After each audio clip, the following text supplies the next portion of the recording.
Isang nakakakilabot na balita na naman ang gumulantang sa baryo ng San Felipe. Panibagong bangkay na naman kasi ng isang lalaki ang natagpuang palutang-lutang sa isang ilog malapit sa minahan. Ayon sa mga nakasaksi, mukhang wala pang 5 oras nang mapatay ang biktima.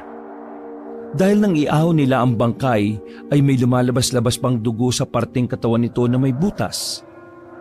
Nung gabing yun, marami ang naghinala na baka panibagong kaso na naman yun ng aswang. Hindi naman kasi lingid sa kanilang kaalaman na ang kanilang lugar ay dating pinamumugaran din ng mga nilalang na yun. Uy pre! Napalingon si Ruperto sa nadaanan niyang tindahan. Mambo nung gabing yun, hindi na sana niya lalapitan ng kanyang kaibigan dahil maputik pero nakita niyang may hawak-hawak ito ng yosi. Agad siyang lumapit sa lalaki at saka humingi ng isang stick. Sinindan agad ito ni Ruperto. O bakit? May nahanap ka na bang bagong trabaho? Isasama mo ba ako? Hindi! Anong trabaho ang pinagsasabi mo? Uso ba yun? May sasabihin lang akong kaganapan dito sa baryo natin. Kaganapan? Bakit? Nahuli na ba yung nanghipo sa anak na pangit ni Aling Morta? Dami mo naman sinasabi. Pwede ba ako na muna magsalita? Ibilisan mo, may ginagawa pa ako sa bahay eh. Bumuga na muna ng usok si Genggeng bago tuluyan nagsalita. Pabulong itong nagsalita. Pre, may natagpuan na naman bangkay dito sa baryo natin. It's a 3-man down, pre. 3-man down. Oy, anong gagawin ko ngayon? Kung pangatlo na yun na natagpuan ang bangkay. Gusto mo maging 4? Gusto mo sumunod ka? Huy, napakawalang kwenta mo naman talagang kausap eh oh. Ay naku, umuwi ka na nga. Bahala ka. May aalok pa naman sana akong sideline. Sideline? Eh teka, ano ba yan? Umuwi ka na, di na ako interesadong sabihin sa'yo. Ano nga? Ito naman parang tanga oh, di na mabiro. Interesado ka talaga? Kahit na anong trabaho pa yan. Eh di, maghanap tayo ng aswang. Natulala na lamang si Ruperto nang marinig ang sinabing yun ng kanyang kaibigan. Hanggang sa makauwi siya ng kanilang bahay ay iniisip niya pa rin kung papatusin niya ba ang alok ni Genggeng. Ayon kasi sa binata, naghahanap ng mga tao ang mayamang negosyante sa kanilang baryo. Lahat na makakasama ay magdoronda gabi-gabi para hanapin at tugisin ng mga aswang. Kakaiba rin talaga yung pagiging adik ni Don Rody sa paghahanap ng aswang eh.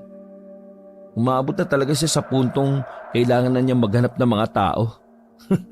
Nakakatawa. Dadamputi na sana ni Ruperto ang tasa ng kape sa lamesa nang biglang magsalita ang batang si Maloy. Nanggaling pa yun sa labas.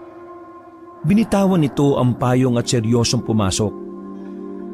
Anong nakakatawa sa gustong mahuli ang mga nilalang na nagdudulot ng perwisyo at kapraningan sa mga tao? Hoy, yan ka na naman sa pagiging bida-bida mo eh. Narinig mo lang yung sinabi ko eh, kung ano-ano nang sinasabi mo dyan.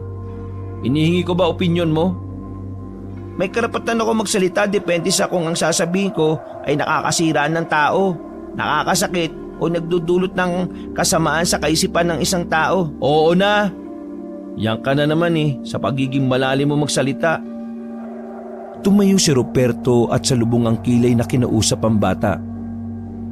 Sabi mo nga sa akin, hindi ka totoong bata no? Hindi ka totoong 9 years old. Bakit ganyan ka magsalita?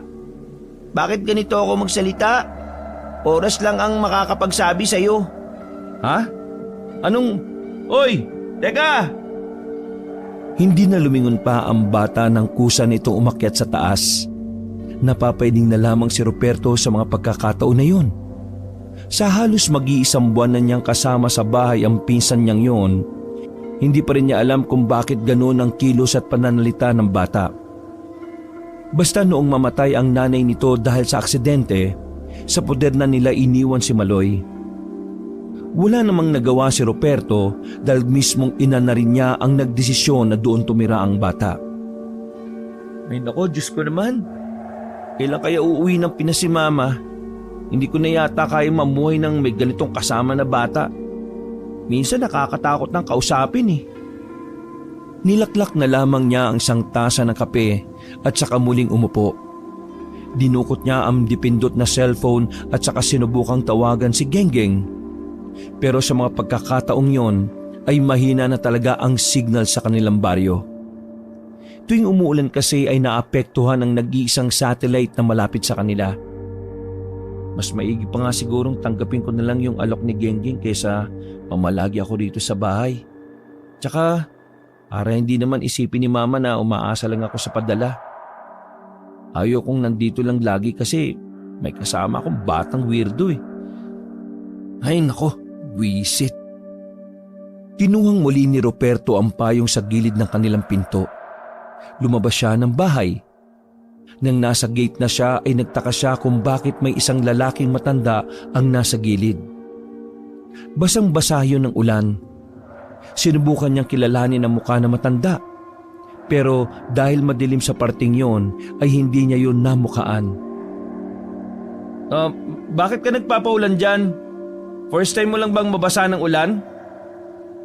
Medyo bastos ang pagkakasabi ni Roberto. Pero kahit na ganoon, wala man lang tugon sa kanya ang matanda. Nanatili lang itong nakatayo sa gilid at nakayuko. Hoy! Umalis ka dyan!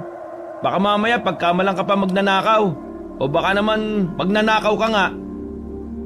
Wala ka mananakaw sa bahay namin, oh. Sinasabi ko sa iyo.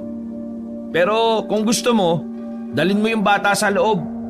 Ayaw kong nandito yun sa bahay eh. Sa sinabing yun ni Roberto ay saka nag-angat ng tingin na matanda. Sakto naman na may dumaang tricycle. Natapatan ng ilaw ang mukha na matanda at sa hindi malamang dahilan. Nakaramdam ng kaunting takot si Roberto nang makita niya ang mukha nito. Nakangiti ng nakakaloko ang taong yon. Kaya naman dumistansya ng bahagya ang binata. Ano bang kailangan mo? Umalis ka na nga dyan, baka sipahin pa kita eh. Tumatawa-tawa ng mahina ang matanda na maglakad na ito paalis.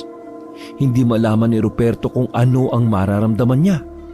Basta ang naiisip niya noong mga oras na yon ay weirdo ang nakausap niya. Aalis na sana siya nang makita niyang nagmamadaling lumabas ang batang si Maloy. Ni hindi na rin ito nagpayong nang lumabas ito ng gate. Nasaan na yung matanda? Bakit? Lolo mo ba yon? Kung lolo ko siya eh di lolo mo rin yun. Pero hindi yun ang totoong pakay ko eh. Kumpare mo yon? Matanda na kasi, pero mukha ka lang aswang ang matandang yun. Ha? Sandaling natamimi ang binatang si Roberto. Hindi naman nabago para sa kanya na nagsasalita ng aswang ang kanyang batang pinsan. Pero nung mga oras na yon, hindi niya maintindihan kung bakit parang bigla siyang kinabahan. Ganun pa man, mas pinili pa rin niyang hindi paniwalaan ang bata. Kulang ka lang siguro sa gatas, no? Yan, puro ka kasi hotdog. Kung ano-ano na lang tuloy yung pumapasok sa isipan mo. Aswang nga matandang yun. Ako ang pakay niya. Gusto niya akong patayin. Hoy, bibig mo nga. Kung makabintang to, para kang investigador ah. Hindi yun aswang, pulubi yun. Mata pobre ka na nga, nang bibintang ka pa. Ay nako, diyan ka na nga lang. Aalis na ako. Aswang nga matandang yun. Palagay ko, natagpuan na nila ako. Pwede ba? Pumasok ka na sa loob. Nauulanan ka na oh. Kapag nagkasakit ka, kasalanan ko pe. Doon, pasok! Pasok na, sige na! Putek! Tinulak-tulak pa ni Roberto ang kanyang pinsan. Na makabalik na yon sa loob ay nagmamadali na siyang makaalis. Pinuntahan na lamang niya si Genggeng sa bilyaran. Wala nang tao roon bukod sa may-ari at kay Genggeng. Tinatawagan kita, hindi mo sinasagot. Kita mo namang mahina ang signal dito eh. Bakit ba? Nakapag-isip-isip ka na ba sa alok ko sa'yo? Umupo si Roberto sa tapat ng mesa ng bilyaran. Dumukot ulit siya ng yosi sa kahan ng kaibigan. Oo, para may sarili akong pera. Tsaka, para lagi akong wala sa bahay. Natutulig na ako sa pinsan ko eh. Puro na lang aswang yung sinasabi. Alam mo pre, yung mga bata kasi malilikot ang isip. Buti nga isip ang malikot hindi kamay hayaan mo na. May iba tayo. Sabi pala ni Don Rody, mamaya mga alas 10, punta tayo sa bahay nila. Papakilala lang muna. Tapos bukas ng gabi na tayo magsisimula. Marami din tayong kasama kaya huwag ka mag-alala. Lakas talagang trip ni Don Rody, no? Gagastusan niya ng pera yung alam naman niyang hindi totoo. Naniniwala si Don Rody na totoo ang mga aswang. Kaya baliw na baliw makahuli ng aswang yun Kasi alam mo kung bakit. Bakit? Bebenta niya sa mga Chinese na scientist ang mga aswang na mauhuli natin. Alam mo naman ang mga Chinese, di ba? Mahilig sila sa mga experiment.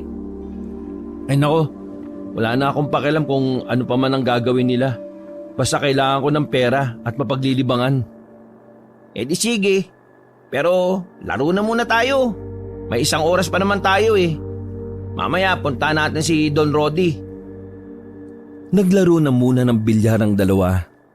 Sa 2 set nilang laro, mas lalong lumakas ang ulan sa labas.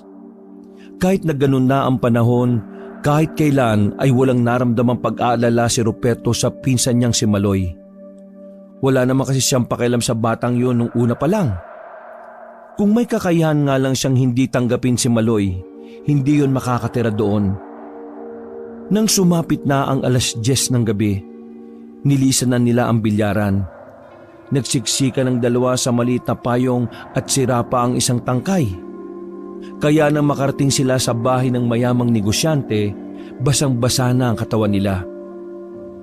Bakit pinilit niyo pang pumunta ang lakas-lakas na ng ulan sa labas? Diyos ko naman kayong dalawa O sige na, pumasok na kayo. Pinahiram ng Don ng tuwalya ang dalawa nang dumating sila roon. 2 lang sila ang nagpunta sa lahat ng mga taong gusto magtrabaho para kay Don Rody. Walang sumipot na iba kundi sila lang. Kaya naman sinimulan agad ni Don Rody ang usapan. Alam niyo naman siguro kung ano ang nangyayari sa baryo natin. Nung nakaraan, isang bangkay ng babaeng buntis. Nung nakaraang Martes naman, natagpuan naman ang bangkay ng isang magsasaka. Tapos kanina lang natagpuan naman ang isang bangkay na palutang-lutang. Lahat ng mga pangyayaring yon ay gusto ko nang sanang wakasan. Kaya naman gusto kong bumuo ng samahan, mga manunugis ng aswang. Uhulihin natin sila, pero huwag kayong mag-alala. Sasahuran ko naman kayo ng tama. Dahil alam ko, hindi basta-basta ang pumuksa ng mga ganyang nilalang. O ano, kakasal na ba talaga kayo? Sandaling nakatinginan si Ruperto at Genggeng. Tumango si Ruperto at ganun din naman ang kaibigan niya. Ako po, ayos sa akin. Sa akin din. Pero magkano ba ang sahod namin dito? Makakabuhay na ba ng pamilya? Uy, maayos ka nga ng tanong mo. Makakabuhay ng pamilya? Kung may pamilya ka na, oo naman. Sa bawat ronda ninyo, tig-1,000 kayo kada gabi. Kung makakahuli naman kayo, tig-10,000 ang mapupunta sa inyo. Kahit ang paniniwala ni Ruperto ay hindi totoong aswang, bigla na lang niyang pinangarap na makahuli ng aswang. Nasilo agad siya sa malaking pera na maaari nilang sahurin. Sa isip-isip ni Ruperto, makakabukod na rin siya ng tirahan. Pero ito ang inyong tandaan. Ang pagpuksa sa mga aswang ay hindi basta-basta. Ito ay isang tungkulin ng kamatayan. Ha? Tungkulin ng kamatayan? Ano yun? Ibig sabihin, nasa kabilang buhay ang paa mo habang ginagawa mo ang tungkulin na ito. Ayos lang sa akin. Kaliwang pa lang naman pala Humithit ng tabako ang Don at saka nagdikwatro. Biglang sumeryoso ang mukha nito. Bagay na nagdulot ng kaba sa kanilang dalawa. Tumingin sa kanila ng makahulugan ng Don. Kung mamamatay kayo sa trabahong ito, wala na akong pakialam. Ang tagumpay nyo lang ang pakikialaman ko. Pero ang kamatayan nyo, X. Bye-bye, babu! Ngumiti na lamang si Ruperto. Medyo hindi niya gusto ang pagiging presko at cool ni Don Rody. Pero tinitiis na lamang niya yon. Nagagawa niya ngang tiisin ang kawirduhan ng bata niyang pinsan, ang old school na ugali pa kaya ni Don Rody. Opisyal na ngang tinanggap ang magkaibigan para magtrabaho kay Don Rody. Tuwang-tuwa si Genggeng habang si Ruperto naman ay sakto lang. Medyo mahina na ang ulan nang umalis sila sa bahay ng Don. Sa kanilang paglalakad ay nadaanan nila ang isang bakuran na may lamay sa loob. Taga rito pala sa atin yung pinatay eh. Kawawa naman yung pamilya, no? Pero ano kaya motibo ng aswang, no? Ano yun? Gutom lang siya? Bakit akong tatanungin mo wala naman akong alam sa aswang. Pumasok ka kaya dun sa loob at silang tanungin mo. Eh di parang binastos ko naman ang lamay, di ba? Alam mo naman pala Tara na nga, naantok na ako. Gusto ko na magpahinga. O sige, ingat ka. Baka habang buhay ka na magpahinga, ha? Pangarap ko pa namang masabihan ka ng rest in peace. Uy, kung ikaw kaya patayin ko. Ito naman, di ka na talaga mabiro. Nauna nang naglakad si Ruperto. Hindi na niya hinintay pa ang kanyang kaibigan. Nang makarating siya sa kanilang bahay ay sa baba pa lang nakaamoy na siya ng amoy ng kandila. Nagtaka si Ruperto kasi wala naman nakasinding kandila sa mga sandaling yun. Bigla na lang pumasok sa isipan niya ang pinsang si Maloy. Naku, naglalaro yata ng kandila yung tiyanak na yun Nagmamadali siyang umakyat pataas. Pinagkakakatok niya ng malakas ang pinto ng silid ng bata. Pero hindi siya nito pinagbubuksan. Hoy! Aloy! Nagsisindi ka ba ng kandila dyan? Tigilan mo yan sinasabi ko sa'yo. Maabot ang bahay kapag nasunog ito. Hindi ako gumagamit ng kandila. Naglalaro ako. Bakit may naamoy akong kandila? Biglang bumukas ang pintuan. Sa loob ay nakita ni Ruperto ang nakalatag na itim na tela. Sa ibaba nito ay ang mga laruan at maliliit na libro. Ang kulit mo. Sinabi ko na sa iyo wala akong ginagamit na kandila eh. Gagamit lang naman ako ng kandila kapag kailangan mo ng masunog. Oy, di ako nakikipagbiruan sa'yo Magsabi ka ng totoo. Kundi susumbong kita kay mama. Kung nakakamoy ka ng kandila kahit wala namang gumagamit nun, isa lang ang ibig sabihin nun. May kaluluwang nakapaligid sa'yo. Tumingin-tingin si Ruperto sa paligid ng second floor. Nang mapadako ang tingin sa dulong bahagi, nakaramdam siya ng takot. Pero hindi yun pinahalata sa bata dahil ayaw niyang pagtawanan siya nito. Aswang? Tapos ngayon multo? Alam mo, baliw ka na. Ay nako, diyan ka na nga. Aminin mo nang natakot ka. Alam mo Maloy, kaunting-kaunti na lang, masisipa ko na talaga yung mukha mo. Tiningnan niya na masama si Maloy. Seryoso lang namang nakatingin sa kanya ang bata at parang hindi man lang natakot sa sinabi niya. Padabog na sinara ng batang si Maloy ang pintuan. Itong batang to, may saltik ata sa utak Ay naku, bisit. Nagtungo na lamang si Ruperto sa kanyang kwarto matapos isara ang pinto at ang bintana sa kanilang sala. Napapabuntong hininga na lamang si Ruperto habang nakahiga siya at nakatingin lang sa kisame. Ay, aswang. Kalokohan. Niyakap na lamang ni Ruperto ang unan at makalipas lang ng ilang minuto, nakaramdam na ng antok ang binata. Nakatulog na siya ng tuluyan ng dahil sa lamig ng klima at sa katahimikan na meron ng lugar. Pero dakong 2:00 ng madaling araw, biglang naalimpungatan ng binata nang maramdaman niya na parabang may umaaligid sa kanilang bahay. Dinig na dinig kasi ang mga tapak na mga paa. Wisit, sino ba yung mga yun? Nung oras na nagtatakbuhan pa yung mga siraulo. Nakapikit matapang bumangon ng kama ang binata. Binuksan niya ang bintana. Sumilip siya sa labas. Pero wala naman siyang nakitang kahit na isang tao.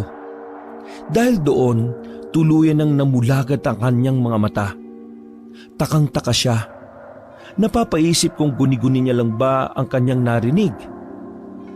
Meron talaga akong narinig kanina eh. Langya naman no. Baka may mga magnanakaw nga ah. Kinuha ni Ruperto ang nakatago niyang kutsilyo sa ilalim ng kama. Sinukbit niya yun sa kanyang tagiliran at saka lumabas ng kanyang silid. Pagbaba niya ng sala ay binuksan niya naman ang main door. Pinindot niya rin ang switch ng ilaw sa bakuran nila. Naningkit ang mga mata ni Ruperto nang mapansin ang mga bakas ng mga paa sa putikan. Patunay lamang yon na habang tulog sila, meron nga mga tao na umaaligid sa kanilang bahay. Hinawakan na nga ni Ruperto ang kanyang pinagmamalaking kutsilyo. Tumayo siya sa harapan ng main door at saka matapang na nagsalita.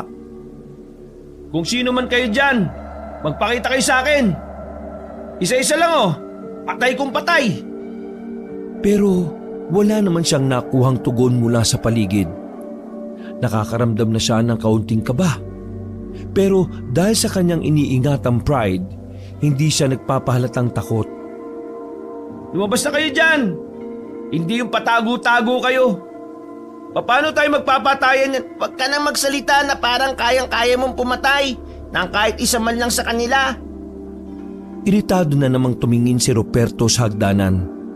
Nandoon ang batang si Maloy at base sa mga mata nitong dilat na dilat, nahalata ni Ruperto na hindi pa natutulog ang bata. Hinahamon mo ba ako? Hinahamon? Saan parte kita hinahamon? Parang sinasabi mo na nagmamatapag lang ako sa mga sinasabi ko eh. Ikaw ang nagsabi niyan. Ang gusto ko lang sabihin, kahit isa sa kanila, wala kang mapapatay sa kanila. Bukod kasi sa wala ka namang karanasan sa pagpatay gamit ng kutsilyo, baka hindi ka rin makatama sa kanila. Hindi ang mga taong manahimik ka na nga. Bata-bata mo yung daldal mo. Sasampalin na kita ha, isa pa. Nakakainsulto ka na. Kung makapagsalita ito, walang galang. Matuto ka nga magsalita na may halong paggalang sa mas nakakatanda sa'yo. Palibhasa, hindi ka dinisiplina ng nanay mo eh, no? Labas na sa usapan ng pagdidisiplina sa akin ni Mama ha. Ang gusto ko lang naman malaman mo, aswang ang mga umaaligid-aligid sa bahay natin. Magsasalita pa sana si Ruperto pero narinig na naman niya ang mga tunog ng mga paa sa paligid. Tumatapak-tapak kasi ang mga yon sa mga nakatambak na plywood sa gilid ng kanilang bahay. Kung ano ang naririnig mo, sila na yon. Ay nako, tigilan mo na nga yan, ha? Para maniwala ka sa sinasabi ko, alika, sumama ka sa akin. Nauna nang maglakad ang batang si Maloy. Kahit na naiirita si Ruperto, sinundan niya pa rin yon. Dala na rin siguro ng kuryosidad, pumasok sila sa silid ni Maloy. Marahan na binuksan ni Maloy ang bintana nito. Sumilip ka dyan sa kaliwang banda, sa puno ng aratili sa kabilang bakuran. Nandun sila. Salubong pa ang kilay ng binata nang pagbigyan niya ang gusto ng bata. Nang sumilip siya roon, ay wala muna siyang nakitang kakaiba. Sa una niyang tingin ay pangkaraniwang puno lang naman yon. Pero nang tingnan niya ulit, nakita niya ngang may mga gumagalaw sa puno. Yung mga gumagalaw, sila yan, mga aswang. Ha? Gumagalaw lang, aswang na? Tulig ka ba? Tingnan mong mabuti. Nang idako ulit ni Ruperto ang tingin sa kinaroroonan ng puno, kita niya roon ng isang lalaki na tumalon mula roon patungo sa kabilang puno. Nanlaki ang mga mata ni Ruperto. Sa takot niya ay isinarado niya agad ang bintana. Akala ko ba hindi ka natatakot? Bakit mo sinasarado yung bintana? Ha? Malamang isasara ko yung bintana. Malamig eh. Oo. Tama, malamig. Baka mahamugan ang utak mo. Baka lalo pang hindi gumana yan. Ngumisi ang bata. Kahit kasi hindi aminin ni Ruperto ang nararamdaman niya, ay kitang-kita naman sa mukha nito ang takot at kaba. Naniniwala ka na ba sa akin na totoo ang mga aswang? Na totoong may mga aswang talaga rito at aswang din ang pumapas lang sa mga natatagpo ang bangkay? Oo na, naniniwala na. O ano, masaya ka na? Paano ako magiging masaya kung isa na rin ako sa target nila? Ikaw talaga ang target nila, hindi ako. Ako ang pakay nila. Buti naman at ikaw, hindi ako. Ang ibig kong sabihin, bakit? Ano bang ginawa mo sa mga aswang na yan? Oras lang ang makakapagsabi. Puro ka oras lang ang makakapagsabi. Tingnan mo, ikaw pala ang habol ng mga aswang na yon. Baka mamaya pumasok ka dito at madamay pa ako. Huwag kang mag-alala. Alam ko naman na wala kang magagawa laban sa kanila kaya gumawa ako ng paraan para hindi sila makapasok. At kung ano yon, huwag mo nang alamin. Hindi mo rin naman ako maintindihan kahit ipaliwanag ko eh. Ano bang palagay mo sa akin, tanga? Oo! Napanganga si Ruperto. Hindi niya inaasahan na yun ang isasagot ng bata. Kukutusan na sana niya ang bata pero bigla na lang nilang naramdaman na may naglalakad sa itaas ng bubungan. Kampanteng ngumiti si Maloy at humiga sa kama. Kinuha lang nito ang malit na libro at saka nagbasa. Di ba sabi aswang ang nasa labas? At yung nasa bubungan natin? Bakit pa-relax ka lang dyan ha? Isa lang naman akong bata eh. Wala akong kayang gawin. Diyos ko naman, mamumuti lahat ng buko sa batang ito eh. Nanatili na lamang siya sa silid ng bata sa takot na baka siya naman ang puntahan ng aswang. Hindi niya rin naman magawang humingi ng tulong sa mga kalapit nilang kapitbahay. Kilala kasi siya ng mga yon na hindi naniniwala sa mga aswang. Kaya iniisip niyang baka pagtawanan lang din siya ng mga yon. Nakatulog si Ruperto sa sahig ng silid ni Maloy. Nagising na lamang siya nang marinig ang malalakas na tilaok ng manok. Wala na sa kama si Maloy ng mga sandaling yon. Pagdungaw niya ng bintana, napatingin ulit siya sa puno ng aratilis. Nakita niya sa kabilang bakura na may nagkakagulo roon.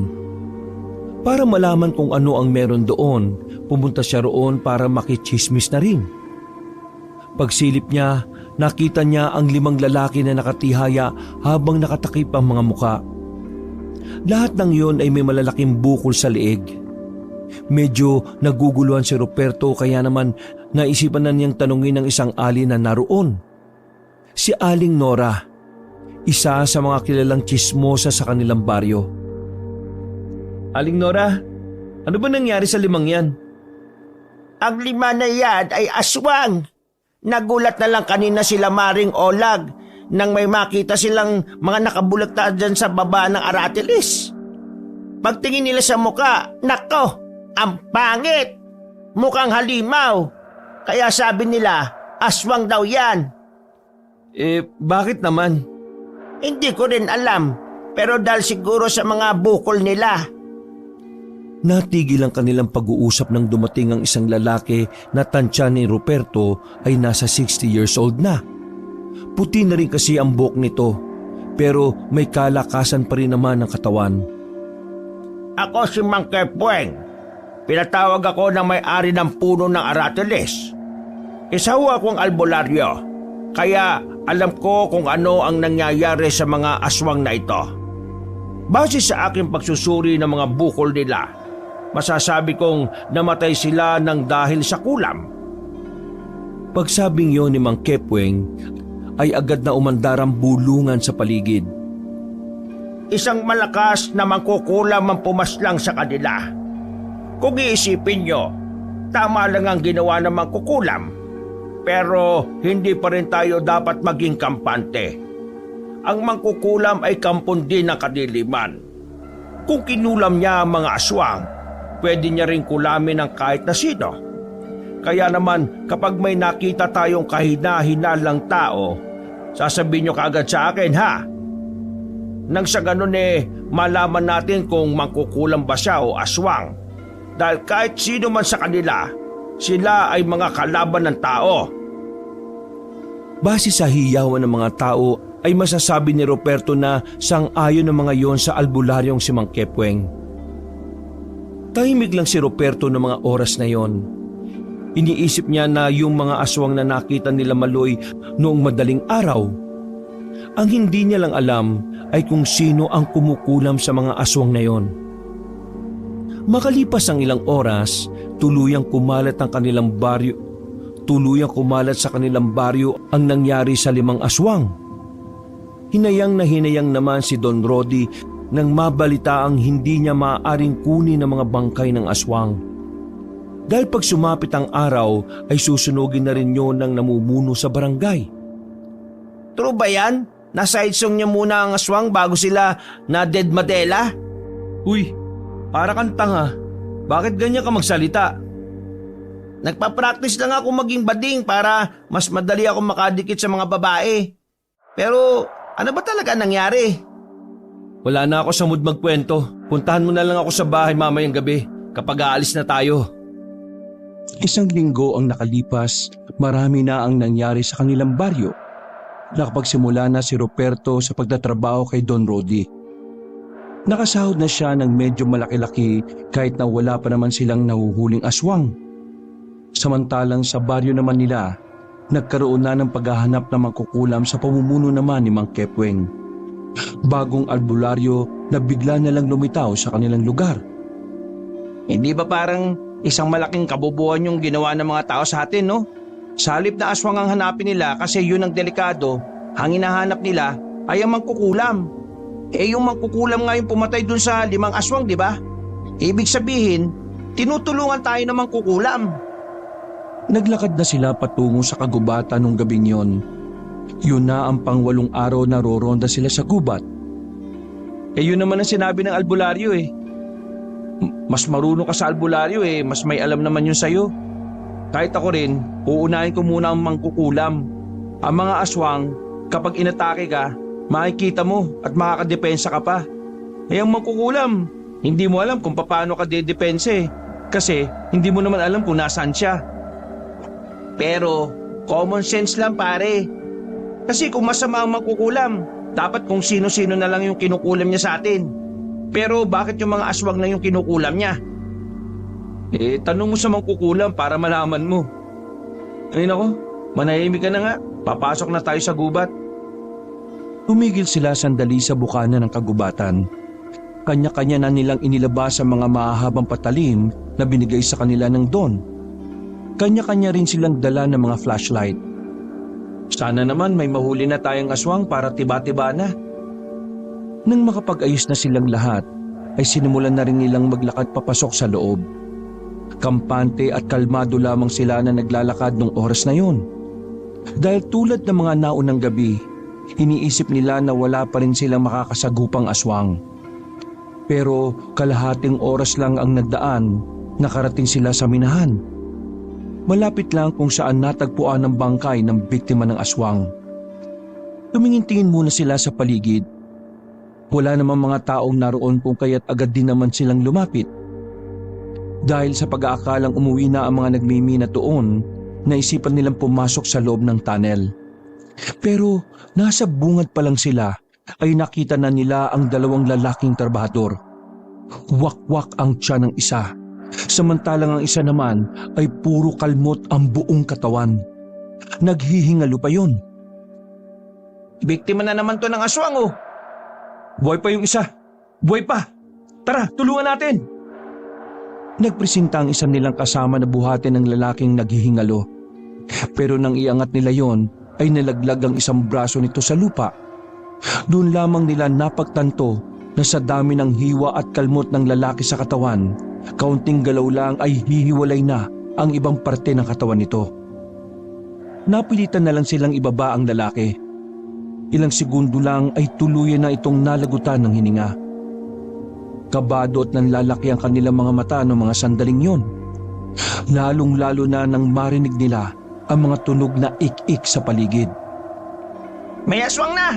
Magsyanta kayo, may aswang! Natatarantang nagsitago ang mga kasamahan nila. Banas na banas si Genggeng noon dahil halos lahat natakot. Sa halip na labanan at hulihin ng mga aswang, nawala ang mga angas na mga yon. At kabilang naroon si Ruperto na mas nauna pang nagtago sa likod ng mga halamanan. Hoy, anong ginagawa ninyo? Bakit kayo nagtatago? Hindi ganito ang trabaho natin. kailangan muna nating malaman kung kakayanin ba natin sila o hindi. Mas madaling sabi, naduduwag kayo. Sinasayang nyo yung binabayad sa inyo ni Don eh. Eh di ko pala matapang eh. Bakit hindi mo mag-isang labanan yung aswang? Lalabanan ko talaga ang aswang. At kapag ako nakahuli, wag na wag kayo makikihati ah. Matapang na lumabas si Genggeng sa pinagtataguan nila. Binalikan nito ang katawan ng minerong wala ng buhay. Hawak-hawak lamang ni Genggeng ang itak habang nagmamasid sa paligid. Makailang segundo lang ang lumipas, isa-isang naglabasan ng mga aswang mula sa kadiliman. Dahan-dahang napapaatras si Genggeng. Habang si Roberto naman ay mga duwag na nanunood lamang sa nangyayari. Nang makita ni Roberto na malapit na ang mga aswang kay Genggeng, hindi na siya nakatiis pa.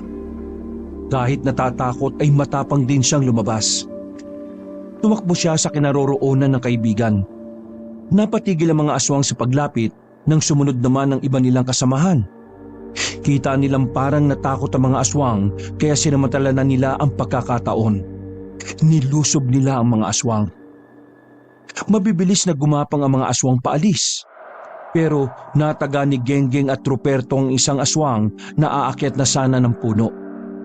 Pagbagsak ng aswang, agad nilang sinakloban yun ng lambat. Huli ka, Balbon! Buong akala nila ay patay na ang aswang na yon. Kaya naman kampante silang pinasok na ang aswang sa loob ng sako. Tuwang-tuwa sila noong mga sandaling yon. Dahil sa wakas, matapos ang 8 gabi nilang pagdoronda, nakahuli na rin sila. Di ba ang sabi ni boss, buhay man o patay basta madala natin sa mansyon? Eh di eto na, tiba-tiba na. Nagmamadali silang umalis ng kagubatan. Pagkarating nila ng mansyon, agad nilang pinakita kay Don Rody ang dala-dala nilang aswang. Tuwang-tuwa ang matanda nang makita ang aswang na inilatag sa mahabang lamesa. Wala ng buhay ang aswang na yon. Yan! Yan ang gusto ko sa inyo mga bata. Alam nyo, tiba-tiba tayo nito. Tiba-tiba ako. Tiba-tiba din kayo. Tiba-tiba din tayong lahat. Eh boss, magkano ba bibili ng Chinese yan? Secret! Huwag nyo nang alamin. Ang mahalaga, marami tayong pera bukas. Ano nang gagawin natin dyan, boss? Pupunta ba mga Chinese dito? Hindi. May kukunin ako mga tao na magdadala niyan sa kanila. Pero sa ngayon, may kukontakin lang akong albularyo. Ipapasuri natin kung anong klase ng aswang ito. Meron akong kakilalang magaling na albularyo. Sa ngayon, pumasok muna kayo sa loob at magpaluto kayo ng kahit na anong gusto niyong pagkain. Sa sobrang tuwa ay nagpalakpakan pa sila Roberto. Kung ano-anong pagkain na lang ang pinaluto nila sa mga kasambahay. Kumuha rin sila ng mga alak at bahagyang nag-inom. Dakong 12:00 ng gabi, dumating na ang albularyong si Kepweng. Habang abala ang iba nilang kasama sa pagdiriwang, lumabas si Roberto at Genggeng. Pinuntahan nila kung saan nakahilata ang wala ng buhay na aswang. Nakita nilang naroon na rin ang albularyo na kausap ni Don Rody. Siya nga pala, Kepweng. Itong dalawang ito ang nanguna sa paghuli ng aswang na yan. Magandang gabi po. Umaga na pala. 12:00 pa lang. AM na pre, hindi na PM. Ay, kayo palang magiting at matapang na humuli sa nilalang na ito. Sa hindi malamang dahilan, nakita ni Roberto na parang may galit sa mukha ni Kepweng. Para itong nainis bigla nang makita sila. Pagtingin niya ulit sa albularyo, nakangiti na yon sa kanya. Nagtaka si Roberto. Naisip niya na baka guni-guni niya lang na nakita niyang masama ang mukha ng albularyo. Pero aminado si Roberto na hindi maganda ang pakiramdam niya kay Kepweng. Hindi naging madali ang ginawa namin. Delikadong tunay. Pero kung tutulungan nyo kami, Mang Kepweng, baka matuto pa kami kung paano lumaban sa mga aswang. Magandang ideya yan, Roberto. Ano sa tingin mo, Kepweng? Pasensya na, Don Rody. Pero sa ngayon wala akong sapat na oras para magturo. Masyado akong abala sa paghahanap kung sino nga ba ang mangkukulam sa baryo. Hindi na napigilan pa ni Genggeng ang kanyang sarili. Naisipan na niyang itanong ang kanina pa gumugulo sa isipan nito. Mang Kepweng, kung hindi niyo po mamasamain bakit mas inuuna niyo pa yung mangkukulam? Samantalang ang mga aswang naman po ang mas nagdudulot ng panganib sa mga tao. Sa katunayan, bago namin mahuli ang aswang na yan meron nga po kaming nakita mga namatay sa minahan. Hindi malaman ni Kepweng kung ngingiti ba siya o hindi. Parang bigla itong na-corner sa tanong na yun. Hindi napaghandaan ng albularyo kung ano ang tamang isasagot sa tanong na yun. Ganun pa man, nakakuha pa rin ito ng maayos na dahilan. Alam niyo, Don Rodi, kayong dalawang binata, may mga nagtanong na rin sa akin yan at isa lang ang isinagot ko. Mas mahirap kalaban ng mangkukulam. Hindi natin alam kung nasan sila. Kahit anong oras ay pwede niya tayong kulabin. At alam niyo ba kung bakit niya kinulam ang 5 aswang? Hindi siya kumakampi sa atin. Ginawa niya lang yon dahil kailangan niya ang aswang. Sa tuwing may mapapaslang kasing aswang ang isang mangkukulam, mas lumalakas ang itim na salamangka na ginagamit nila. Naisip niyo ba na baka nagpapalakas lang siya bago niya puntiryahin ang mga tao? Tumango na lamang si Ruperto. Kahit na ang totoo ay wala naman siyang gaanong naintindihan. Si Don Rodi naman ay napapasang-ayon na lang din. Masyado kasing itong bilib sa salita ni Kepweng. Habang si Genggeng naman ay parang hindi pa rin kumbinsido. Pero mas pinili na lamang nitong manahimik. Huwag kayong mag-alala. Sa oras na mahuli ko ang mangkukulam na yan, itong mga aswang naman ang isusunod ko. Ngumiti ng malapad si Kepweng sa kanila at pinagtuunan na ng pansin ang aswang na nakahiga sa mahabang lamesa. Don Rodi, ang aswang na ito ay pangkaraniwan lamang na tiktik. Pero hindi na rin masama. Hindi madaling makahuli ng aswang. Pero sakaling makahuli kayo o makapatay kayo ng malalakas na aswang, sabihin nyo sa akin. Hinawakan ni Kepweng ang dibdib ng aswang. Pumikit ito at may binulong. Bulong na kung ano-ano. Sandali. Ano bang ginagawa mo? Dumilat ang albularyo at saka huminga ng malalim. Dinadasalan ko siya para hindi na mapasukan ng dyablo ang katawan niya. Ang mga ganitong aswang kasi ang madalas na sinasapian ng dyablo kapag patay na. Baka magulat kayo, bigla na lang tumabuhay. Ganun ba? Nako, maraming salamat naman. The best ka talaga. Tumango-tango na lamang si Kepweng, habang si Ruperto naman at Genggeng ay tahimik lang sa gilid. Makalipas lang ang ilang sandali ay nagpaalam na sa kanila ang albularyong si Kepweng. Bago pa yun lumabas ng gate, tumingin pa yun kay Genggeng. Napansin din ni Ruperto yun. Galit yata sa iyo si Mang Kepweng Ikaw naman kasi, tanong ka pa ng tanong Nainsulto mo yata. Hindi. Alam kong may ibang dahilan kung bakit hindi niya nagustuhan ang tanong ko. Ha? Anong ibig mong sabihin, Genggeng? Hindi ko pa alam. Pero hindi ako komportable kay Mang Kepweng. Kailangan natin maging mapagmasid sa mga galaw niya. Huwag mong sabihin pinagdududahan mong aswang yung albularyong yon. Baliw ka ba? May aswang bang albularyo? Natigil ang kanilang pag-uusap nang lumapit sa kanila si Don Rodi. Nakangiti itong tinapik sila sa balikat. Bakit kayo nandyan? Tara, magdiwang tayo sa loob. Mag-inuman tayo. Paano po yung bangkay na aswang? Huwag kang mag-alala, Genggeng. Babantayan naman yan ng mga tao ko. Tara na. Gusto ko mag-inom ngayon dahil isang tagumpay ang meron tayo ngayon. Pumasok na rin ang tatlo sa loob. Nag-inuman sila roon hanggang sa hindi na nga kinaya ni Don Rodi ang kalasingan. Makalipas lang din ng ilang oras, nagkayayaan na rin silang umuwi. 4:00 na noon, kaya nakaramdam na rin ng sakit ng ulo si Ruperto. Ay nako, hindi naman ako gaanong nalasing pero Sumakit ang ulo ko. Ako nga, nahihilo ko eh. Pero kaya ko pa naman maglakad. Ayos lang kaya si Don Rodi? Kaagi kayo. Bakit nyo iniwan sa banyo? Yan bigat-bigat eh. Hindi na namin kayang buhatin. Bukas sa bukas din, amoy mapanghina yun. Nag-akbayan pa ang dalawa habang naglalakad silang pauwi. Nang makarating sa isang kanto ay nagpaalam na rin si Gengging kay Ruperto. Kumaway pa yon habang papalayo. Napapailing na lamang si Ruperto. Hindi niya inakala na sobrang daming mangyayari sa gabing yon. Pagka-uwi ni Ruperto sa kanilang bahay, naabutan niyang nakabulagta si Maloy sa sahig ng silid nito. Natatarantang binuhat ng binata ang bata. Huy, Maloy! Ano nangyari sa'yo, siraulo ka? Inalog-alog niya ang bata, pero kahit na anong gawin niya ay hindi yun magising-gising. Buwisit naman oh. Ano ba nangyari sa tiyanak na to? Buwisit!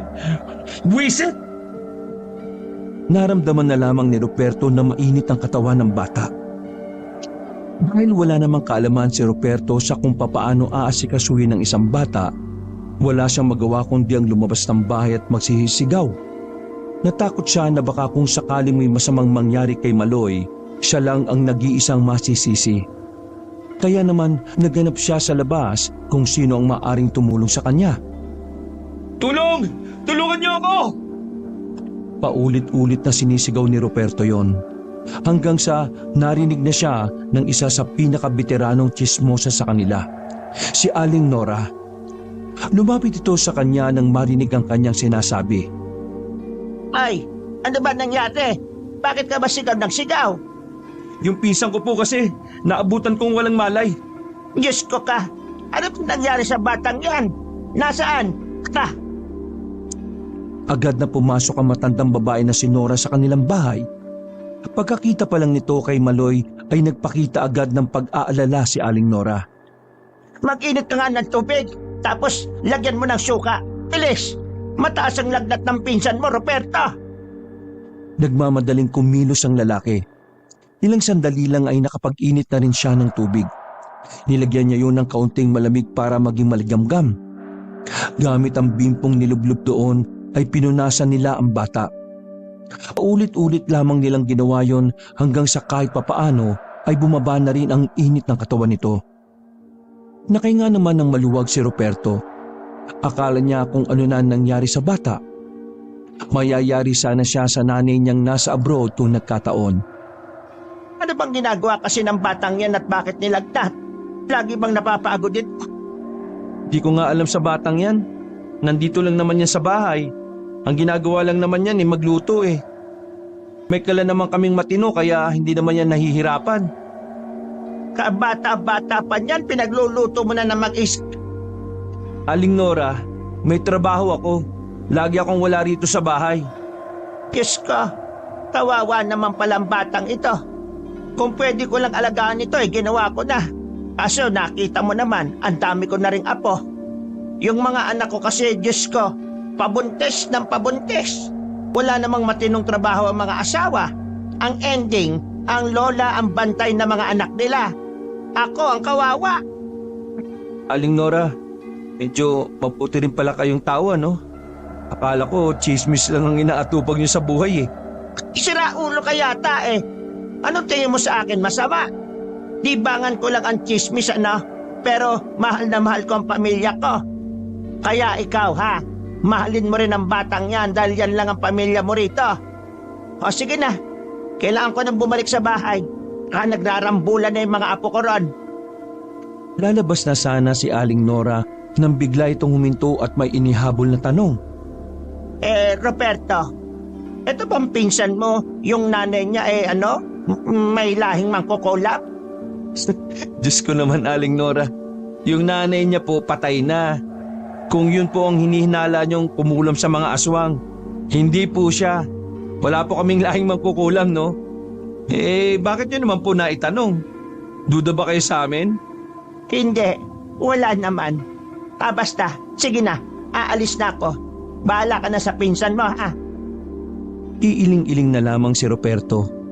Hindi niya maintindihan kung bakit bigla na lamang nagtanong sa kanya ng ganon si Aling Nora. Sobrang layo kasi ng tanong na yon sa huli nilang pinag-usapan. Baliw din yata si Aling Nora. Paano niya naisip na may lahing mangkukulam yung nanay nito? Wala naman kaming lahing mangkukulam. Muli niyang binalikan ng tingin si Maloy. Tulog na tulog pa rin ito. Pero wala na itong lagnat. Ay, inaantok na ako. Ay nako, bahala ka na muna dyan sa sofa. Umakyat na si Ruperto sa kanyang kwarto. Hinayaan na niya ang sariling isalampak ang katawan sa kama.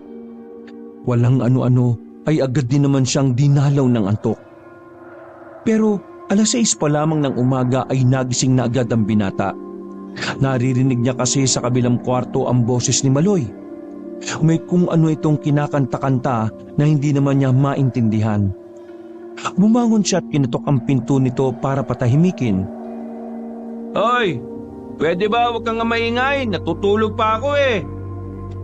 Binuksan ni Maloy ang pinto at tumingin sa kanya ng makahulugan. Oh, mukhang okay ka na. Nagbabaliw-baliwan ka na naman eh. Maraming salamat sa pagkasikaso mo sa akin ha. Pakisabi na rin kay Aling Nora, maraming salamat. Di naman marunong ka magpasalamat. Pero ano pa nangyari at bakit ka hinimatay? Sandaling yumuko si Maloy.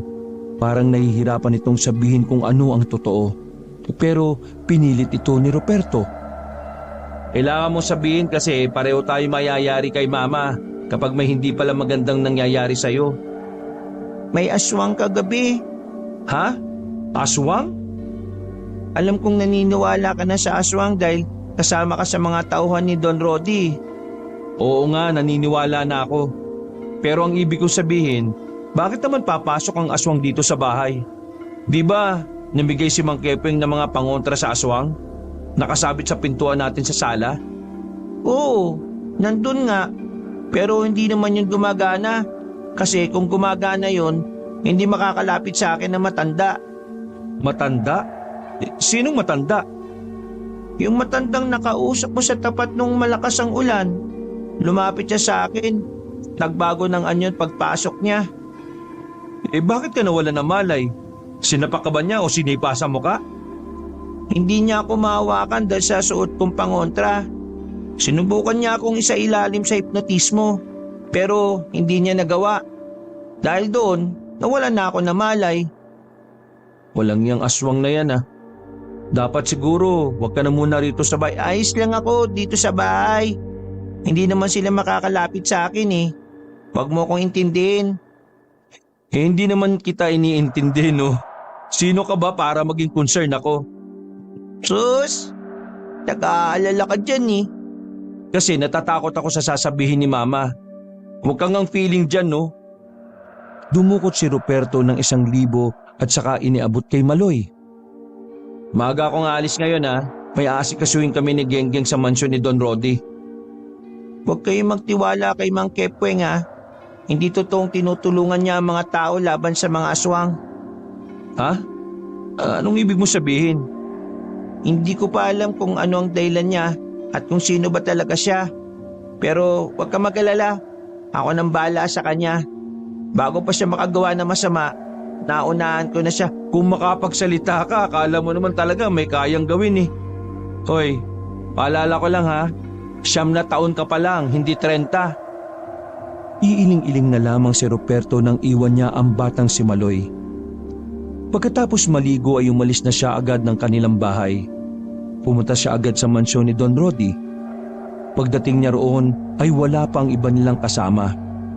Tanging si Genggeng at Don Rodi lamang ang naroon. Hopre, nauna ka na pala rito. Nasa na nga pala yung bangkay ng aswang? Ipinasok na muna sa hindi ko alam kung saang kwarto eh. Si boss? Kausap sa call yung Chinese na bibili sa bangkay ng aswang. Siya nga pala. Narinig mo na ba yung balita? Anong balita? Alam na raw ni Mang Kepeng kung sino yung mangkukulam. Ano naman? Aswang naman ang tinatrabaho natin eh. Bakit ako makikialam dyan? Hindi ka ba naghihinala sa taong yon? Hindi ko talaga magawang paniwalaan si Mang Kepeng pre. Sandaling napaisip si Ruperto. Naalala na naman niya ang sinabi sa kanya ng batang si Maloy. Habang tumatagal, nag-iisip na rin si Ruperto kung ano nga bang meron sa albularyong yon. Hoy, nakikinig ka ba? Tulala ka na naman eh. Ay, pasensya na ah. Inaantok pa kasi ako eh. Pambihira. Lumipas ang ilang oras ay sumapit na rin ang kinagabihan. Kumpleto na ang mga tao ni Don Rody. Nakahanda na rin ang truck na gagamitin para ihatid ang bangkay ng aswang sa bayan nito. Sabik na sabik si Ruperto noong mga sandaling yon. Kapag naiisip na niya ang sasahurin nila sa oras na mabenta na yon, ay walang paglagyan ng kanyang kalooban. Sige na, kunin nyo na yung bangkay ng aswang dun sa storage room. Ihatid nyo yan sa naroon ang Chinese researcher na kukuha niyan. Nagmamadaling kumilos sa mga tauhan ni Don Rody, habang si Ruperto at Genggeng naman ay nasa tabi lang. Genggeng, excited ka na ba ha? Excited naman po ako eh. Pero hindi ko alam kung bakit ako kinakabahan eh. Pakiramdam ko, parang may masamang mangyayari. Uy, huwag kang ang KJ. Dapat happy ka lang. Di ba, boss? Oo naman, happy lang. Natigil sa pag-uusap ang tatlo nang makita na nilang binubuhat na ang bangkay ng aswang. Pero nang malapit na silang makalabas ng gate, nagulat ang lahat nang biglang bumangon ng aswang. Agad nitong hinaltak ang isang lalaki at kinagat sa kamay. Kinalmot din ito ang isa pang tauhan. Dahil sa nangyari ay naalarma ang lahat. Kanya-kanya ng takbo ang mga taong nandun. Pinagbababarilyo ng mga tauhan ni Don Rody. Pero dahil sa bilis ng aswang ay hindi naman nila yon tinamaan. Walang ya. Ano ba nangyari? Malakas talagang pakiramdam ko na merong ginawa si Mang Keping sa aswang na yan eh, kaya nabuhay eh. Ano siya, Diyos? Kayo, lahat kayo, habulin nyo ang aswang. Tayin nyo ulit kung kinakailangan. Nagsitakbuhan palabas ng mansyon ng mga tauhan ni Don Rody na may daladalang mga baril. Naiwan naman si Ruperto at Genggeng sa tabi ng Don. Boss, anong gagawin namin? Tawagin nyo si Mang Kepweng. Sabihin nyo na nakawala. What? Huwag na tayo magtiwala sa kanya. Hindi niya tayo tinutulungan. Malakas ang kutob ko na meron siyang ibang ginagawa eh. Pareho kayo ng kutob ng pamangking ko. Ganyan ba kapag parehong buang? Hindi ba kayo nag-iisip? Tingnan nyo nga. Mas inuna niya pang mahuli yung mangkukulam ng aswang kesa sa mismong aswang. Parang mas pinoprotektahan niya yung aswang na wag makulam eh. Parang may punto ka nga, Genggeng. Pero para lang ha. Pero sige, hindi na natin hihingin ang tulong niya. Ang gagawin natin ngayon, hanapin ang aswang na nakatakas. Hintayin niyo ako rito, sasama ako sa inyo. Ilang minuto lang ang nakalipas ay nakabalik na rin ang Don. May daladala na itong mahabang baril. Ang dalawa ay ibinigay nito kay Ruperto at Genggeng. Tinanggap agad naman nila yon. Wala silang sinayang na oras. Lumabas sila ng mansyon at sinundan ng ibang tauhan ni Don Rody. Nakarating sila sa kagubatan. Matapang nilang sinuyod ang gubat pero sa kasamaang palad, wala silang nakitang kahit isang aswang. Ang hindi nila alam, sa baryo pala ng gulo ang aswang na nakatakas sa kanila. Naririnig niyo ba yon? Nagkakagulo sa baryo. Mga bata, sa baryo tayo pupunta! Nagtukbuhan sila paalis. Pagkarating nila ng baryo, naabutan nila ang isang bakuran na nakabulagta na ang mga taong naroon. Nahuli na sila ng dating. Lahat ng taong nadatnan nila ay mga wala ng buhay habang naliligo sa sariling mga dugo. Halos masuka-suka pa sila dahil ang ilan sa mga yon ay nakabuka ang tiyan. Grabe! Nakakaawa naman ang mga ito! Nakatakip pa ang bibig ng binata habang nakatingin sa mga biktima. Ilang minuto matapos sa pag-atake ng aswang ay lumabas na rin ang mga tao sa kanilang bahay. Nabulabog kasi ang mga residente nang kumalat agad ang nangyari sa pamilyang biktima ng aswang. Nagdatingan na rin ang ilang kinatawan ng barangay. Pero ang nakapagtataka para kay Ruperto at Genggeng, sa lahat ng taong naroon ay si Mang Kepweng lang ang hindi nila makita. Mukhang tama nga kayo ng pamangkin kong buwang ha. Sinabi ko naman kasi sa iyo hindi natin dapat pinagkatiwalaan ng Kepwing na yon. Malakas ang kutob ko na nung dinasalan niya yung aswang, yun ang dahilan kung bakit biglang nabuhay ulit yun Demonyo yata yung tarantadong yun Kailangan natin malaman kung sino siya. Baka ginagamit niya lang yung paghahanap sa mangkukulam para hindi natin mabuko kung anong klase ng tao ba talaga siya. Saan ba natin siya hahanapin? Sandaling nagkatitigan na magkaibigan habang nagkakagulo pa rin ang mga tao. Dahil hindi na naman nila nahanap ang aswang na nakatakas, nagpaalam na muna ang magkaibigan kay Don Roti. Pinayagan naman sila na matandang mayaman. Kinaumagahan, takot at pangamba na naman ang naramdaman ng mga residente sa kanilang lugar. Ang masaker na ginawa ng aswang ay naging isang malaking babala para sa lahat. Hindi maiwasan ng iba na mapraning.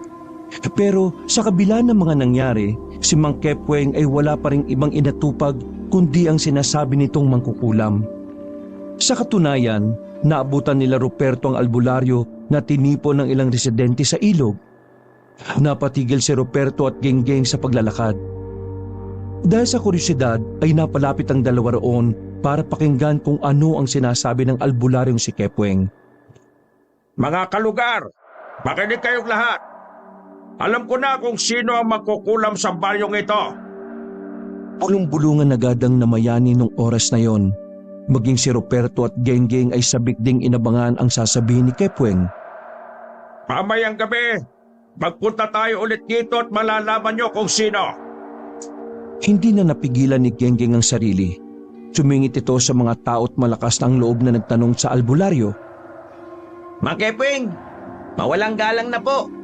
Pero gusto ko lang pong malaman kung bakit mas gustong-gusto niyo pa rin unahin na mangkukulam Samantalang may nangyari ng pagpatay ng isang pamilya kagabi. At ang masakla pa nito, aswang ang may gawa. Hindi ko lang maintindihan kung anong meron sa mangkukulam na wala namang sinasaktan na ibang tao Pero pinag-iinitan mo siya ng pinag-iinitan. Habang ang mga aswang, malayang gumagala-gala lang dito sa atin at nambibiktima pa. Dahil salita niya ng binatang si Genggeng, ay nag-iwan din ito ng malaking palaisipan sa mga taong naroon. Kitang-kita naman ang inis na bigla na namuo sa mukha ni Kepweng.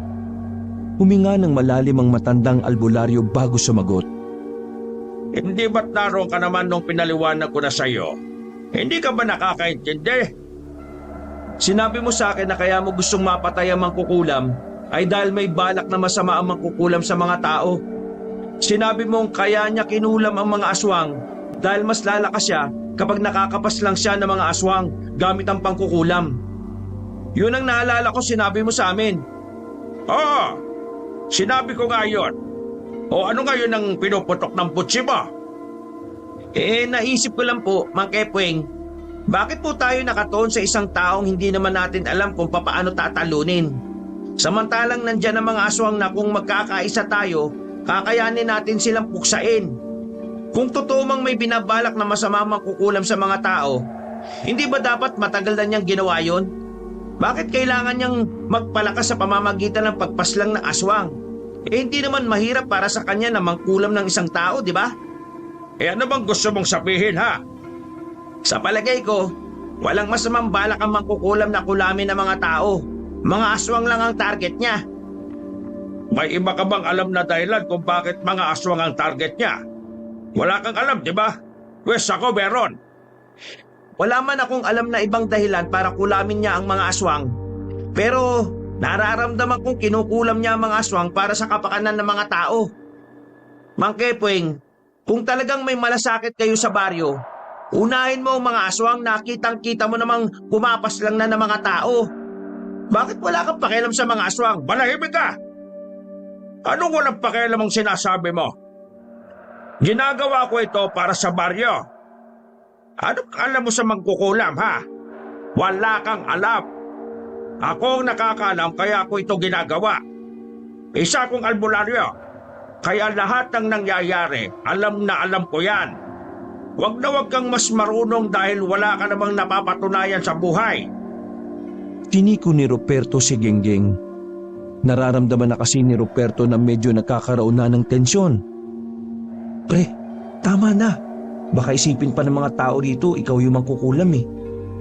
Mga kasama, kung napapansin ninyo, mukhang pinoprotektahan ng taong ito ang mangkukulam ah. At protector ka naman ng mga aswang. Anong sinabi mo? Nasisira ka naman ang ulo? Nasa aktong lalapit na si Mang Kepweng kay Genggeng para kastiguin ito, pero hinila na ni Ruperto ang kanyang kaibigan. Nagmamadali silang umalis doon. Nang makalayo na sila, ay saka lamang binitiwan ni Ruperto si Genggeng. Anong ginagawa mo? Tarantado ka na ba talaga? Paano kung ikaw ang pag-initan ng mga tao? Paano kung ikaw ang isipin nila mangkukulam? Nag-iisip ka ba talaga, ha? Pasensya ka na, ha? Nadala kasi ako eh. Hindi kasi talaga ako komportable kay Mang Kepweng na yan eh. Pakiramdam ko talaga protector siya ng mga aswang eh. Alam mo, kung protector siya ng mga aswang, edi sana hindi niya papayagan si Don Roddy na humuli ng mga aswang. Tsaka pwede ba? Kung gusto niyang patayin yung mangkukulam, edi gawin niya. Kung ayaw niyang makialam sa problema natin sa mga aswang, edi wag. Basta tayo, kikita tayo dahil sa mga aswang na yan. Narin mo ba yung sarili mo? Malamang, sarili ko to eh. Eh di dapat, alam mo nang napaka makasarili yung sinasabi mo. Wala kang pakialam sa mga tao sa baryo? Kahit na alam mong pwede rin mapahamak ang pinsan mo? Nauna nang naglakad palis ang kanyang kaibigan. Sandaling natamemi si Ruperto dahil sa kanyang narinig. Sa hindi mapaliwanag na dahilan, tila nakonsensya sa mga oras na yon. Si Ruperto. Bigla rin pumasok sa isipan niya si Maloy. Naalala niya ang mga hindi magagandang salita na sinabi niya sa kanyang pinsan. At higit sa lahat, ang hindi nito pag-aalaga kay Maloy. Muli rin bumalik ang sinabi ni Aling Nora na dapat alagaan niya si Maloy dahil yun lang ang nag-iisa niyang pamilya sa panahong yon. Lutang si Ruperto nang makarating sila sa mansyon ni Don Roddy. Hindi siya pinapansin ni Genggeng. At dahil mas mataas pa sa bundok ang pride ni Ruperto, hindi niya rin yon pinansin. Wala naman silang gaanong ginawa sa mansyon buong maghapon. Umambay lang sila roon at pinakinggan ng paulit-ulit na mura na kanilang boss. Nangihinayang kasi ito dahil ang aswang na magiging pera na sana ay naging bato pa. Pagsapit ng 6:00 ng gabi, pinaalis na muna sila ni Don Roddy. Kaya naman naisipan na lamang ni Ruperto na umuwi sa kanila at magpahinga. Ilang araw na rin kasi siyang laging puyat. Habang naglalakad pa uwi, rinig niya sa mga residente na sa mismong gabi din na yon, pupuksay na nila ang mangkukulam sa baryo. Sa puntong yon, napaisip na rin si Ruperto. Naisip niya kasi na halos lahat ng atensyon ng mga residente ay nasa mangkukulam na dapat ay sa aswang sila mas nababahala. Sino kaya yung mangkukulam na yon? Bakit aswang lang yung kinukulam niya at hindi niya kulamin yung mga tsismosa? Oops! Madadamay pala si Aling Nora. Natawa na lamang siya sa mga pinag-iisip niya. Pag uwi niya sa kanilang bahay, nakaamoy na naman siya ng kandila. Ganon na ganon ang kanyang naamoy noon. Pero sa oras na yon, sigurado na siya na ang amoy ng kandila ay nanggagaling sa itaas. At malabong sa kwarto niya yon kaya naisip niya naglalaro na naman ng kandila ang kanyang pinsang si Maloy. Nagmamadali siyang umakyat sa itaas. Dahil sa inis niya, sinipa niya ng malakas ang pintuan. Bumungad sa kanya si Maloy na nakaupo sa gitna ng malaking telang itim. May mga nakapalibot ditong mga kandilang kulay itim din. Nakaramdam na agad ng kaba si Ruperto. Hindi niya inaasahan na ang hinahanap ni Mang Kepweng ay walang iba kundi ang kanyang pinsan. Kuy, Maloy, anong ibig sabihin nito? Nanatili pa rin nakaupo ang bata. Kalmado lang itong lumingon sa kanya. Ni hindi makikitaan ng kahit na anong kaba. Sinabi ko naman sa iyo, Kuya Ruperto, oras lang ang makakapagsabi sa iyo at ito na ang oras na yon. Umamin ka nga, ikaw ba yung mangkukulam dito sa baryo natin na kumukulam sa mga aswang? Ako nga. Paano mo nagagawa yan? Saan ka natuto niyan, ha? Ngumiti ang batang si Maloy. Hinipan muna nito ang mga kandila bago nagsalita. Isang araw bago mamatay si Mama, binasa ko yung mga libro niya. Teka, mangkukulam si tita? Tumangulang ang bata. Hindi naman makapaniwala si Ruperto sa kanyang nalalaman. Para siyang nabubuang sa kakaisip. Mangkukulam si Mama, pero ang pangkukulam na ginagawa niya ay hindi para sa tao, para sa aswang. Sa ibang sabi, ang pangkukulam na ginagawa ko ay sa aswang lang tumatalab. Ibig sabihin, wala akong kinukulam na tao dahil ang kakayahan ko makapangkulam ay para lang sa mga aswang. Teka. So sinasabi mo na mangkukulam ka at si tita? Ganun ba? Opo, Tapos yung kakayahan yung makapangkulam, basta, aswang lang ang kaya niyong kulamin? opo, ganun na nga po. Pambihira naman talagang buhay ito. Napakagulo. Napailamos na lamang si Ruperto sa sariling mukha nang maalala ang binabalak ng mga tao sa kanyang pinsan. Nagdala mo nga pala sa akin dito sa baryo nyo. Naramdaman ko na kaagad na may mga aswang. Pumapasok sa panaginip ko na may balak sila masama sa mga tao. Kaya naman, naisip ko na aralin din ang mga ginagawa ni Mama. Kasi gusto ko makatulong sa mga tao kahit na bata pa lang ako eh. Gusto ko magamit ang salitang pangkukulam para sa kabutihan. Oo na. Ginamit mo nga sa kabutihan ng pangkukulam. Pero alam mo bang kung ano mangyayari sa iyo ngayon? Pupuksain ka nila. Galit ang mga tao sa... Galit sila sa akin dahil sa mga sinabi ni Mang Kepweng. Iliton niya yung mga tao. Sinadya niyang pag-initan ako para hindi mamalayan ng mga tao ang ginagawang hakbang ng mga aswang. Oy. Ano na naman yung sinasabi mo? Para ka talagang si Genggeng eh. Niliis ni Mang Kepweng ang isip ng mga tao dahil isa siyang aswang. Ha? Hindi ba albularyo siya? Nagpapanggap lang siya na albularyo. Pinapaniwala lang niya ang mga tao na may malasakit siya sa pamamagitan ng pagbibigay ng mga pangontrang wala namang silbi. Hanggang sa hindi na namamalayan ng mga tao, gagawin na rin silang aswang. Kuya Roberto, si Mang Kepweng ang leader ng mga aswang. Niloko niya mga tao. Ngayon, ako ang pinag-iinitan niya dahil alam niyang isa akong malaking banta sa mga aswang. Marunong ka mangulam ng mga aswang, di ba? Eh di, ulamin mo na sila lahat para tapos na. Bata pa po ako eh. Hindi pa ako dalubhasa sa pangkukulam ng aswang. Pero itong ginagawa ko ngayong gabi, para ito kay Mang Kepweng. Ang hindi ko lang alam kung kailan ito tatalab. Kaya kailangan gumawa na rin kayo ng paraan para matugi sa mga aswang at si Mang Kepweng... Ha? Natigil ang pagsasalita ng bata nang marinig nilang sumisigaw sa labas si Aling Nora. Agad na bumaba ang magpinsan para harapin yon. Aling Nora, bakit? Ano kailangan nyo? Diyos ko, umalis kayo rito, Roberto. Doon muna kayo magtago sa pwesto ko sa palengke. Papunta na rito ang mga tao. Tutugisin nila si Maloy. Alam na nila ang tungkol sa pagiging mangkukulam mo, iho. Kaya, kailangan nyo nang umalis dito ngayon din. Hali kayo, sumunod kayo sa akin. Hindi na makatanggi pa ang magpinsan nang mauna nang maglakad si Aling Nora. Tinaak nila ang daan kung saan hindi na gaanong nadadaanan ng mga tao sa ganoong oras. Ang kaso nga lang, nakasalubong nila roon ng ibang tao na pinamumunuan ni Mang Kepweng. May mga dalang sulo ang mga yon. Mga kasama, yun ang mangkukulam, ang batang yan. Isang mangkukulam yan. Natatarantang bumalik ang mga yon.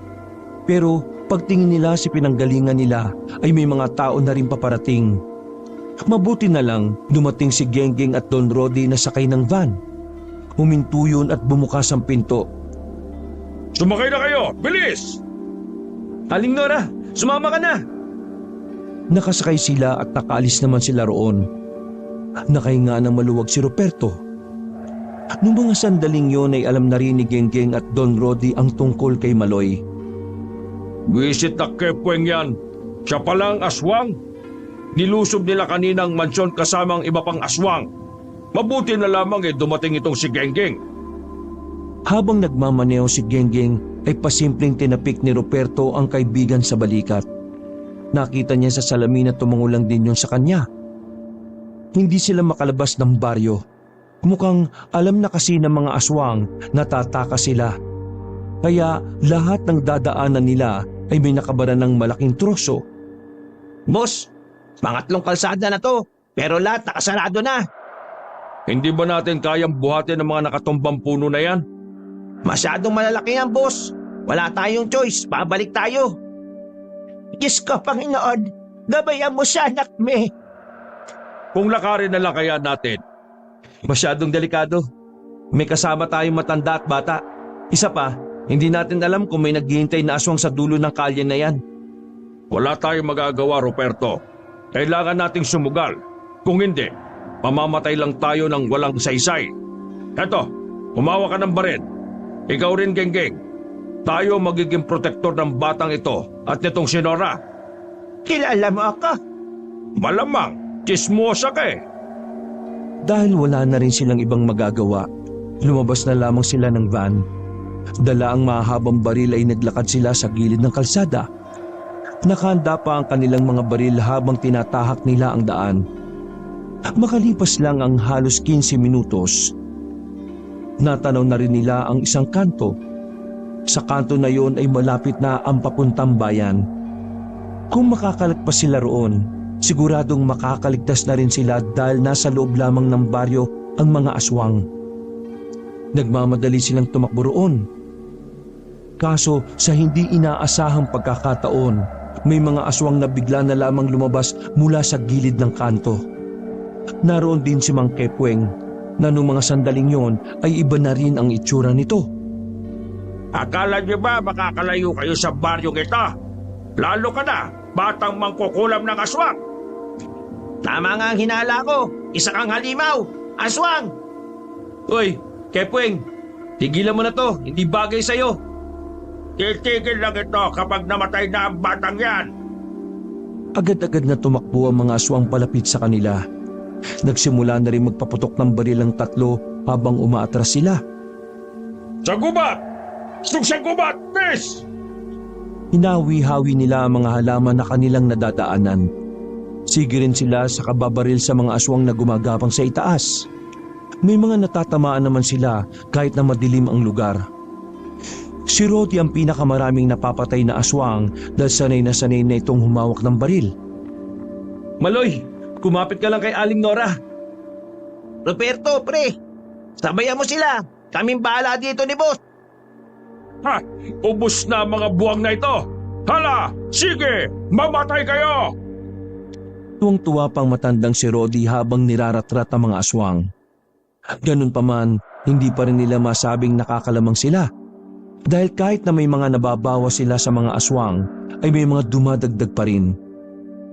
Mauubos din niyang mga yan mamaya. Laban lang! Kakatakbo nila ay tumagos na sila sa kabilang kalye. Hindi na nila alam kung saan napatungo ang daan na yon. Ang mahalaga lamang sa kanila ay hindi maabutan ng mga aswang na humahabol sa kanila. Bakit yung kasi ako sinapa? Nagbigat tuloy ako. Hinihingal na si Aling Nora ng mga sandaling yon. Pero hindi nila magawang magpahinga dahil hinahabol sila ng mga aswang. Hanggang sa dumating na ang punto na hindi na kinaya ni Aling Nora na tumakbo. Napilitan silang tumigil sa kalagitnaan ng kalsada. Paubos na yata ang bala ko. Walang niya, ako rin. Well, ako rin naman. At kalmado ka lang. Wow, mamamatay na tayo. Baka lang hindi nyo alam. Gagi ka. Boss natin yan, no? Mga ilang sandali lang ay nawalan na rin sila ng mga bala. Sa puntong yon ay naabutan na rin sila ni Kepweng. Malapad ang ngiti nito na parabang nang iinsulto.